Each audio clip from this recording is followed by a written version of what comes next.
Hey y'all, what's up? My name is Mizzle. You watching my channel Mizzle 14, and I'm back doing a review of Belle Collective Season 1, Episode 5 and Episode 6.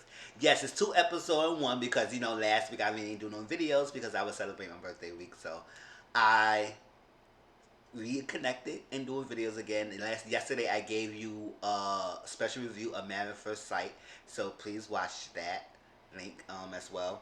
Please watch that. And also I did a live this past Sunday when I talk about Love and Marriage Huntsville and the beginning of Married at First Sight. So I'm doing Belle Collective, and also I gotta do Love at the Lockup as well. So I will do that this week. And stay tuned for my next live on Sunday. Will be Growing Up Hip Hop Atlanta and more Married at First Sight talk. So let's get right into this Belle Collective, y'all. I had some few things I want to talk about because I want to make this video so long. So it's combined 2 episodes. So I'm going to talk about some key points of the ladies. Okay, so episode 5 continue on what episode 4 left off with the brunch. Tisha trying to show us or tell the ladies about the Ferris Street project. But every time we get this brunch, it never be brought up. I said, Letitia, if you gonna have another brunch and this freaking idea do not get brought up this time, you better say it the first time so it won't get different. It won't get no issues and no drama. But they continue on going on. Marie and Kaylon was going on. I already said my piece, so y'all will have to watch my season episode 4 review and say how I feel about that white girl Kaylon and everything. But I said my piece about her, and they was going back and forth with Marie. Miss Dorothy had to say whatever y'all doing the most, or say whatever y'all doing the most, understand everything, just understand each other. We supposed to be strong black women. We supposed to go above and beyond. We ain't supposed to be showing this behavior. So it calmed the room down. Afterward, Kaylon left. Dr. Etronette showed her friend. Dr. Etronette showed her friend outside as she came back to the brunch. And finally, Letitia was able to say about her Ferris Street project. And basically, all the ladies are really interested. I mean, Marie and Essie are interested. Everything. We know Tambra probably part of it as well, because Tambra has been helping Letitia. So she's part of it. Marie and Essie side is they gonna do it. And it seems like it's gonna be an interesting project. It's gonna be nice. Odile, Dr. Etronette, she's interested as well. So I was like, okay, go ahead, y'all. I said finally we have to go and do another brunch of no drama. So she's mentioned the idea and how they're gonna be together, how they support each other, how they revitalize the street and also the building that she's interested in. And she just gonna need the support, and she just said we could get this done.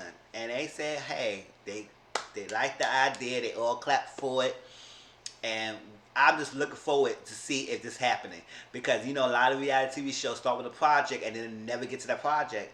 So it's like I want to know if this actually really did happen, or it is going to happen. People who knows the people in that area knows that it's going to be revitalized.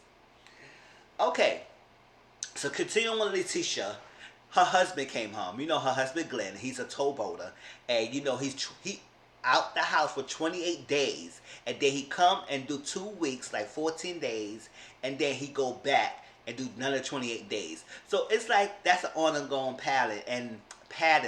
And I don't know when he started being a towboater, but they've been married for 20 years. So for a while now, I do believe he had that job for a long time, his career in towboating. So it's like gonna be a thing. He gone for 28 days, and he home for 14 days, and then he gone again. And I was like, that's a lot for Tisha, because she was like, she's missing her husband. They had infidelity issues that was plaguing their marriage in both sides. So it's like, what is going on with those two?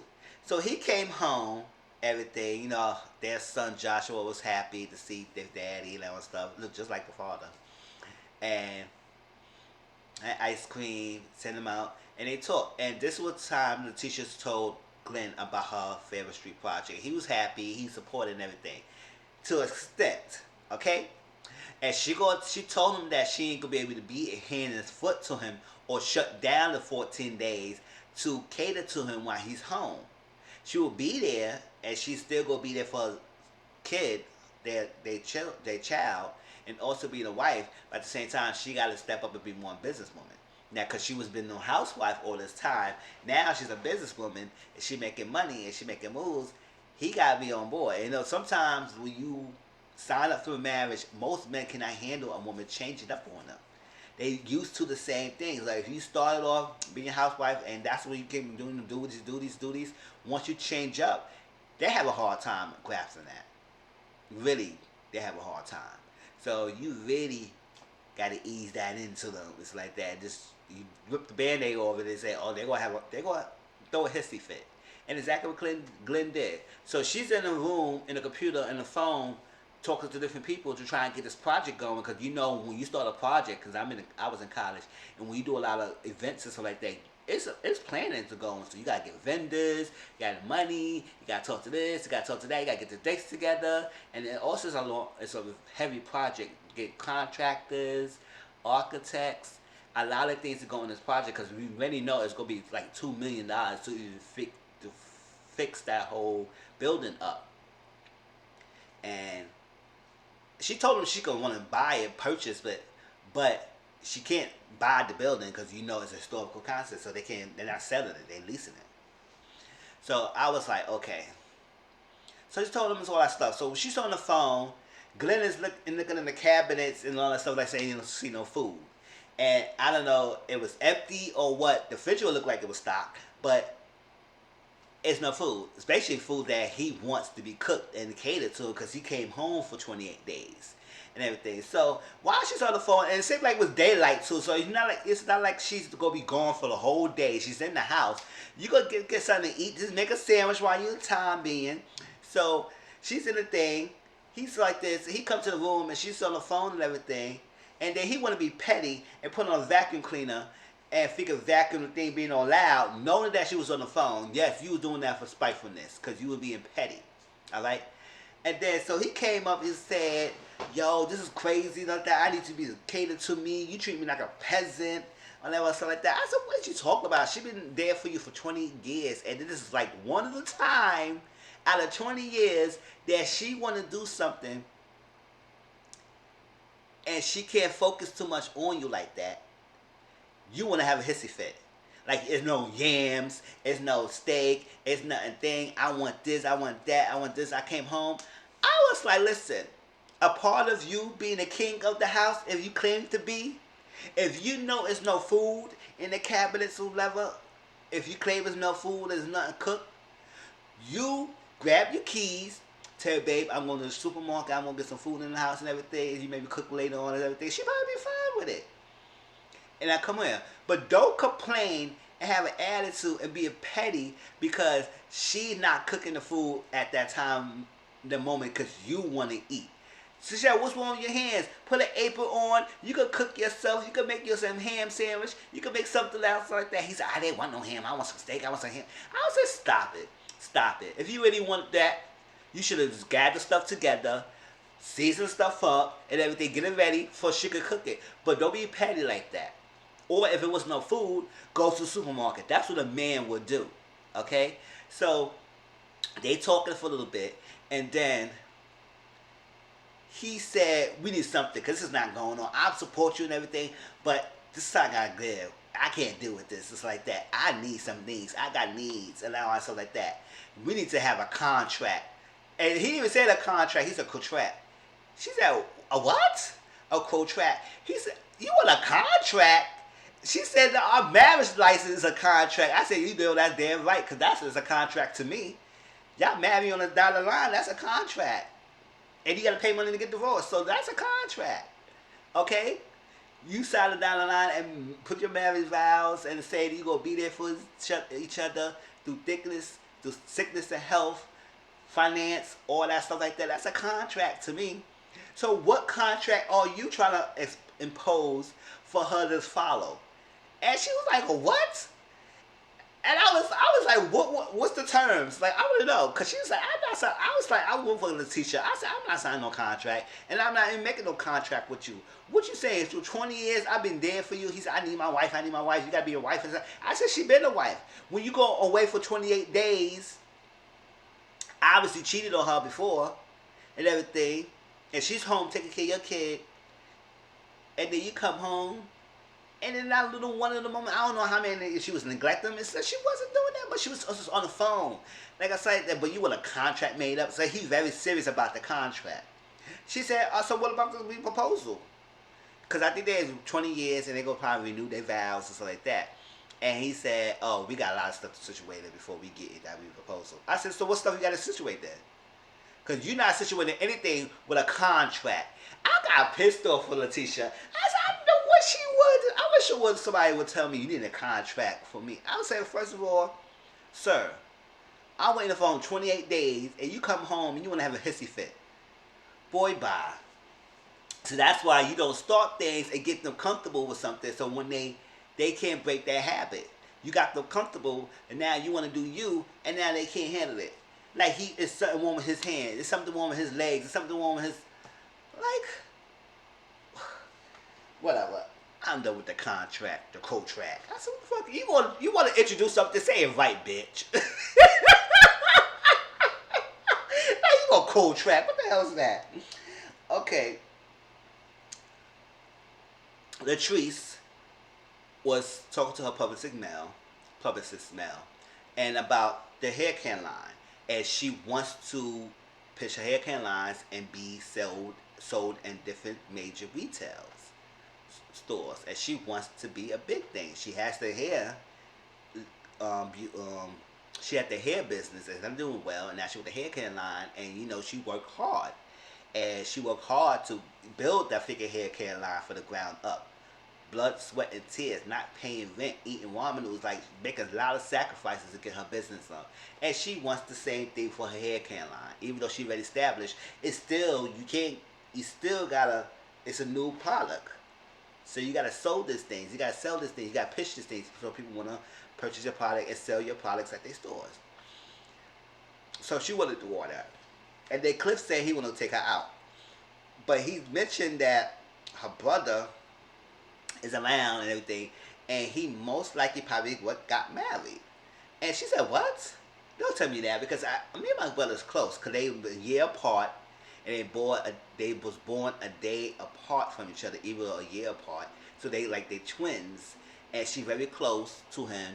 He kind of practically raised her and all stuff like that. So they've been close, and she is very upset, like, why my brother, if we so close, will get married and don't tell me and not be me to be a part of his special day and everything. He said most likely got married, stuff like that, all that stuff.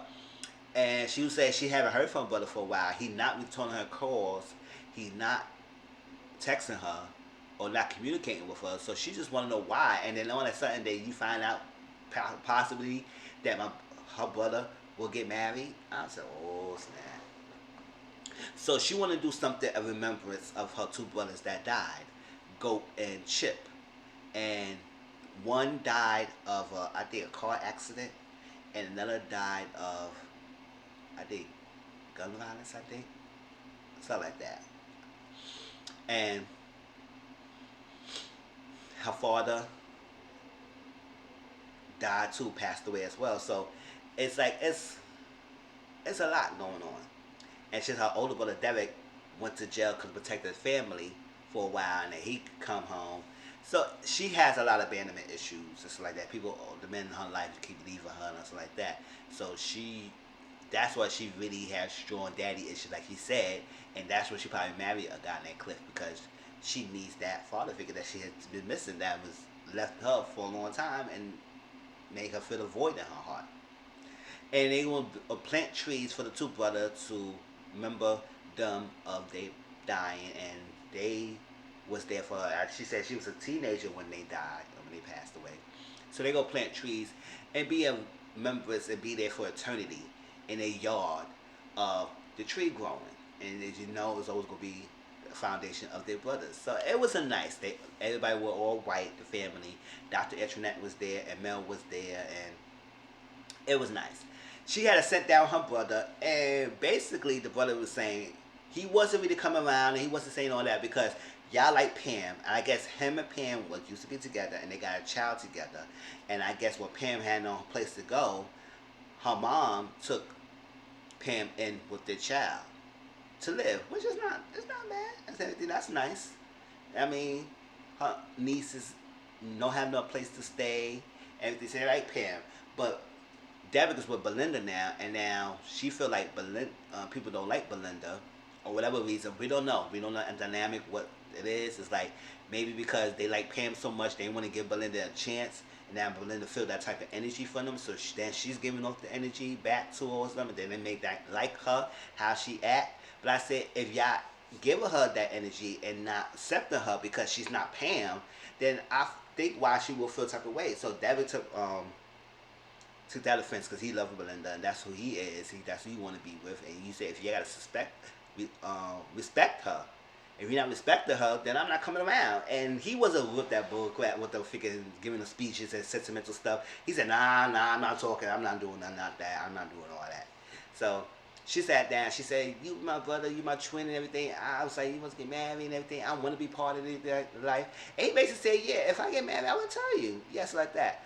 But I just want y'all to know that Belinda is part of my life and none of y'all can do nothing about that.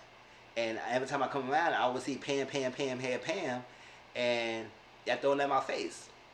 So I understand where he's coming from, but at the same time, it's like, Pam, your mom took Pam in the door there because they had no place to go. So they will be there, part of the family. But I do understand that how he has a new girlfriend and you want this good new girlfriend to be accepted. Because he loves Belinda. So we'll see how that goes. He said he will be more communicative with her more with Latrice and talk to her and everything. That's good. Later on, Latrice had anniversary with Cliff. And it was 5-year anniversary. I said, oh, that's nice. That's a milestone. Yes, you should have a big anniversary for 5 years, 10 years, 15 years. Every 5 years is something big. So it was nice. So she's nice and dressed all in black, look very cute. And he came, and it was like looking for stuff. Like she probably was looking for if you hide anything at the house. She said, oh, he needs to do something. He did something. It's 5 years. Like, what's going on? So he played a joke, even though it was a messed up joke, because I was like, hold up, I know he did not do this. So basically, he came with a bag, with a rose, and she knows she likes roses and stuff like that. And he said, I know you like flower. We had no flower. So she opened the bag. It was actual flour from the store. I was like, oh, no, he didn't. I know he didn't. I was like, oh, no. And I got mad. I said, Cliff, what you did that for? And she threw it, and she was pissed. She was pissed and everything. And he played a joke. And he said, baby, I'm going to get dressed and everything. Give me 5-10 minutes and all that stuff. So she poured herself some champagne or whatever on wine and drink. He blindfolded her, took her to a spa destination. And it was nice. It was a big letters of love, light up with rose petals. And it was a table, a dinner table, nice little candle like that. I said, oh, that's romantic. I like that romanticism. All right? And they talking. And see, this is what I don't like. You have a major milestone anniversary, save that deep, depressing stuff, issues out the window. This is supposed to be a night of celebration of milestone. So you talk about things that you appreciate the partner for sticking with you for all those years. All that stuff, all that insecurity stuff you may have, all that stuff that will make tarnish a night. Save that, because that's not part of this anniversary. So y'all have plenty of time to talk about that stuff. So Latrice, I do understand where you was coming from. I do believe you kind of ruined that night to me. Even though Cliff was a a-hole for leaving you there after you say you had abandonment issues like that, he was upset because you trying to lie to him. It's like, she would say she got abandonment issues and all the men ever in my life, so I don't want you going around with a woman and everything, and you compliment the woman, and you might be going out and stepping out on me, and stuff like that. He said, I never did that. I never been like that. I never had treated you like that, or ever trying to cheat on you or stuff like that. So where you coming from? She said, no, just like abandonment and stuff like that. So that conversation was a buzzkill, because that's not somebody I want to hear at an anniversary dinner. And he gave her the Rolex, all that stuff, and she was happy about that.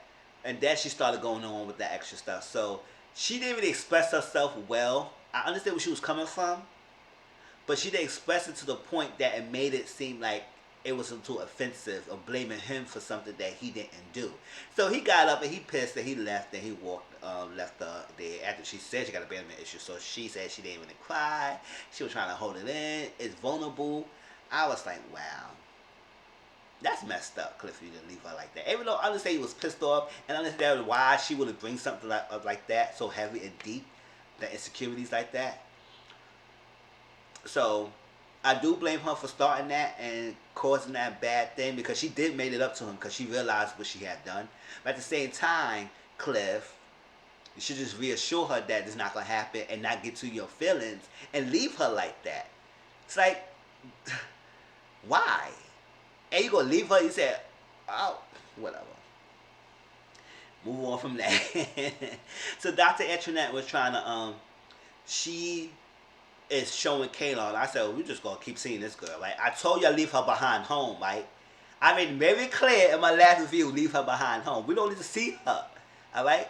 So she in there, and Dr. Antoinette was trying to gauge her what's her understanding where she's at now, and after all that fiasco at the brunch, I'm not gonna rehash that what she has done, but she showed her the space, and she gonna have a yoga studio session on the weekend spot at the place. She have dentist practice and everything. And she trying to get all this done in 4 weeks. Because in a month she gonna have a sip and see of the place. And that place don't even look like it's nowhere near done. I said, I hope you got contractors walking around the clock 24/7 to try and get this done in a month. Because that's very ambitious for you to even try to have this project done in a month. And you have a sip to see and you ready to give an invitation out. I said, why are you doing that so quickly? Give the invitation out after you know you in your last leg of the renovation. Like, there's nothing else you could do. It's basically finished. You just a little touch up. And then you send the invitations out. But whatever. So she needs to get that done. And then later on she met with a group of people, black doctors in the field, and trying to get them on board of what she's trying to do. And she brought Kane on in to see different sides and everything. I said, why do you need to bring her? Like, it didn't even need to be her there, but she ain't saying nothing. She just sat there and watched and listened. And basically, Dr. Antoinette did this, that she know it's not a lot of black dentists or black doctors. It's very low percentages of doctors in the field. So in the state of Mississippi, it's 3 HBCUs. She gonna pay for all black students who going into the dentistry school and pay for the DAT test for them. So they don't have to pay for the test, and they have to take the test, guide them through it, help them get in the dentistry school, and get her license and become doctors. And then hopefully they get mentoring and get jobs, because she wants to give jobs to black doctors who graduate. And that's nice. Give back to community, the people that you serve and who help you, and also help the young aspiring ones, because if they see people in the field, they get inspired, and you walk them along the process in the path of becoming doctors. That's helpful, and also helping them pay for the test with many of them who might not even have the funds to pay for the test. That is great for you, Dr. Antoinette, to do that, and have people, group of doctors who be on board and help each other do that process. I really like that. So Kayla and her have a little moment, and they talk, and then that's what Dr. Antoinette said. She will have a sage and champagne party, or a rededication / a slight housewarming party, all in one. I said, okay, that's nice. We're gonna go back to the party. So Tamba Cherie. So Tamba went to see her doctor, John Perry, and basically she had history of fibroids, so she had to do surgeries, and we already know she froze her egg, so she's trying to use that to get pregnant, because she's thinking about family. So she was like, okay, what can I do? So she met with the doctor to see what's the options and everything, what's going on, and the doctor showed that the fibroids are coming back. So if we leave that unattended, it will grow and it cause issue in your ovaries for you to gain pregnancy. So you might have a high risk of miscarriages, high rate of early pregnancy, and you don't want that. and you will get a lowest percent chance of carrying a baby or getting pregnant. So we probably need to move that, and so we can get you pregnant. So she said another surgery, and he said yes, and she needs to think about that and everything. So she got. I was like, oh, I feel bad, cause now she wants it, and now she got this history of fibroids, and she gotta get it together to get it all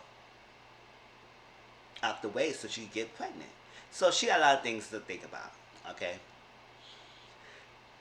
So later on, like I said, Latrice made it up to Cliff and had a saxophonist, a massage, a masseuse, a dinner table, everything. Because he took the watch that he gave her when she's had it on the freaking nightstand. I said, you took the watch too? You that petty? But you took the watch, and she made it up, and she explains herself. She says, you know what? I'm sorry. I didn't express myself well. I did cause the downfall of our anniversary that night, so she reinvented that night that he had planned for her. And he said, I'm there for you. I'm not gonna leave you. I got you and everything. She just trying to explain that how she has abandonment issues, so she want a reassurance that he will not leave her like the other guys left, because death, going to jail and all stuff like that. So he said he got he got her. Now the party was a nice party and everything. Also, yes, Letitia met with Latrice and told her about the project, and Latrice is on board, so she's good with that. And let's push forward the party. Marie. We find out Marie is diagnosed with lupus, and she said she take like 12 pills a day to even keep up with that. I don't know why she just take 12 pills, but I don't know. Maybe that's all for the lupus. So we understand why she may be flipping out the way she is, but at the same time, that's no give her a reason for even doing that. Yes, she got a lot of things going on, but instead of connecting with these females, you fighting them. That's not right, because I think she, as a battle of her going through lupus, the battle of her son being disrespectful towards her, the battle of her freaking husband always leaving and not coming around, all that stuff like that. So we don't know what's going on. All that stuff going through, and she's worried about that she might not be here. So that's why she's fighting so hard for her son to respect her, fighting hard for her son to get the degree, and maybe take over the businesses and like that, and be responsible and take care of the kids, because she might not be there. I mean, because this lupus is attacking her immune system and like that. So I feel for Marie, but Marie, you need to stop going after the female when you have your own internal struggle and battle, and maybe connect with these females so they can be there for you. All right. So Dr. Etrina have her Sage Your Set party, and she did not invite Marie. And since Marie's not invited, she's not gonna bring Letitia. Okay. I thought her and Letitia was cool, but she didn't want to bring up because Letitia didn't check Marie at her brunch, and she didn't want no extra drama. I was like, whatever. Dr. Etrina. They had a party. They saged the place. They saged it too much. The fire alarm went off. I said, "Damn, why you did so much?" And they get some bad to bring some luck and all stuff like that with saging, and that's it. It wasn't too much. But tell me how y'all feel about this episode. Like I said, the party was nice and everything. They saged out. They had a good time. They saged the bedroom to try and give her some some black male energy, who would give her some black D, whatever, all that stuff, lingerie, all that stuff, and nice, and move forward from there. And that was the episode. So hope to know how y'all feel about this episode. I mean, I enjoy Belle Collective. Yes, it's kind of long of you, but I wanted to make it up to y'all because it was a lot to say. But please like, comment, subscribe to my channel. Also share my videos. And I'll talk to y'all later, alright? Peace.